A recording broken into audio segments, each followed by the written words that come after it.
name's Danny Diliberto, founder of Ladles of Love. It was founded back in 2014. Communities we work with are all over the peninsula, and we're working with 138 beneficiaries now. We've grown exponentially. We've been able to do that because of all the kindness that we have experienced from individuals and corporates such as Interbet, who just want to be part of the change. It's time now for Dees and I to talk about the 7th race, which is the final race on the card. And yep, we've told you all along, just the 7 races on the program, so get your bets on. Well, you would have got your bets on timeously by now, but if you're a player in the 7th race, 16:35 is the off time, and the race runs over 1,700 meters. It's a merit rated 77 handicap for fillies and mares. 11 runners face the starter. And Dees and I have had a bit of a discussion behind the scenes about what we like in this race for the win position. And we both do fancy 2 horses. I'm more in the camp of the one over the other. But before we talk about who we think will win, from my side, Dees, horses like 6 Escapologist, 7 Reckless Love, 10 Petit Verdot, and possibly 11 Lily Bell for place prospects, trifectas and quartets. But I do believe that the race, you and I believe that the race for the win position could be fought out between 8 Bosnay and 9 Mountains of the Moon, 2 talented young horses. But pushed into a corner, Dees Dynant, I am firmly in the camp of number 8 Bosnay. But only 2 horses will go into my pick 6, Bosnay and Mountains of the Moon. I like Bosnay.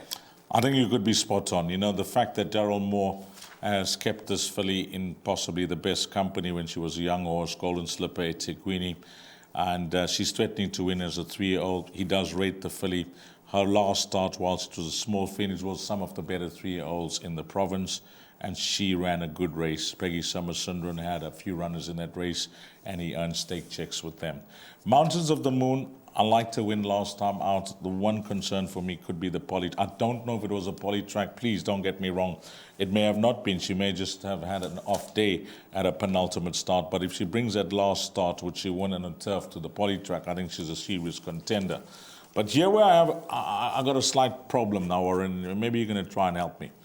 Numbers 4 and 5. There are some hard-knocking older horses that will really, test these 2 young horses to get the job done here. But if I'm looking at this horse called Oh So Squishy now, and I'll tell you why. I mean, she just keeps catching my eye.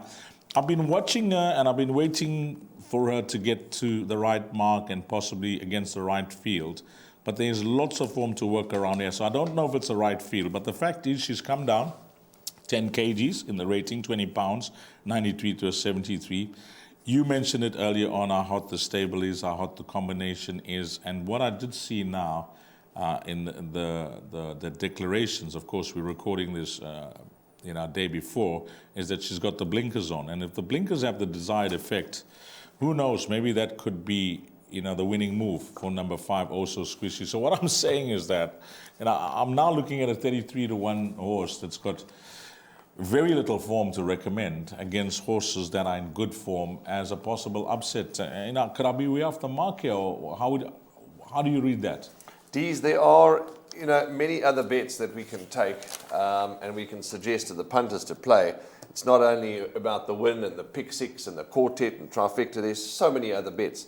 Imagine taking and it arrives boxed swingers, Bosnay, Mountains of the Moon, and Oh So Squishy. Tops. And Oh So Squishy happens to place, you get a good payout. You take boxed exactas, Bosnay, Mountains of the Moon, Oh So Squishy, and Oh So Squishy wins or runs second. You get bomb payouts in the exactas. So it's about trying to find a bit of value as well. So the blinkers go on, as you say. Louis Goosen's firing, drop in the merit rating, certainly. And she loves the poly. She's twice on the poly. She's won.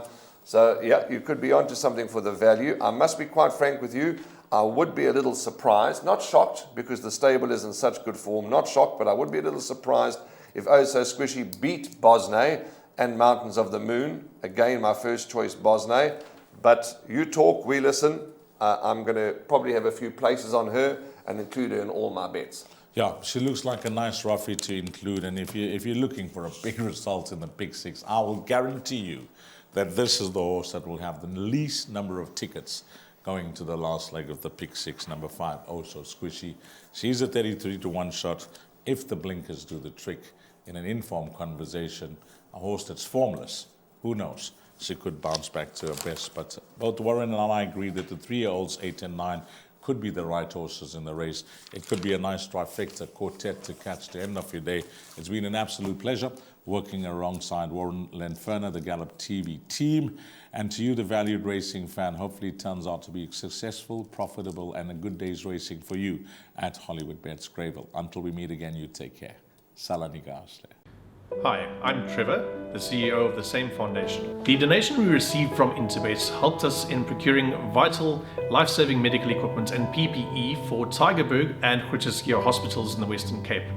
This was while the Western Cape was the epicenter of the pandemic. If you would like to get in touch or assist us in these projects, you can get hold of us on our website, which is www.samefoundation.org.za, Facebook and Instagram or LinkedIn.